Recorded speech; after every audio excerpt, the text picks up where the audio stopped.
গতকালকে আমারই এক বন্ধু আমাকে ফোন করলো, এমনকি বলল, দেখ আমি একটা গুরুতর সমস্যায় আছি, সমস্যাটা সমাধানের কারণ কী হতে পারে বা কী করতে পারি।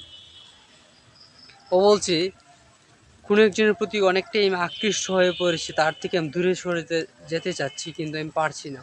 কি করতে পারি বল? আমি তখন বললাম, দেখ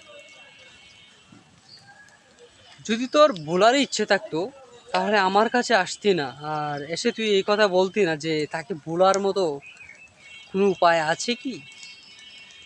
বলা যায় তাকেই যার প্রতি কখনো ভাবনা জাগে না, গভীর অন্তঃস্থল থেকে কোনো কিছু উৎপন্ন হয় না। যেমন তোর মধ্যে এখন বর্তমানে একটা ভাবনা জেগে তাকে ভুলতে হবে, অর্থাৎ তুই তার প্রতি এতটা আকৃষ্ট হয়েছিস যার কারণে মনে হচ্ছে তুই অনেকটা গভীরে চলে যাচ্ছিস, যার প্রতিফল তোকে ভয়ঙ্কর রূপ দান করাবে। তাই তো আসলে মূলত লাভ ইজ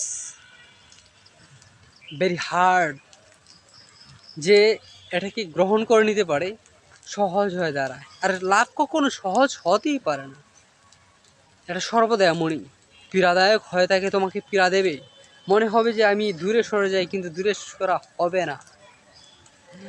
দূরে সরার জন্য নয়, তবে একটা সমাধান আছে, জেদ করলে অবশ্য সব কিছু করা যায়, তবে মায়া ত্যাগ করাও এক প্রকার অপরাধও বটে। তাই পরিত্যাগ না করে সমাধান করো, দুজনের মধ্যে দেখো কি ঘাটতি আছে, কি প্রয়োজন আছে। যদি তোমরা খুঁজে বের করতে পারো তবে তোমরা পীড়া থেকে মুক্তি পাবে।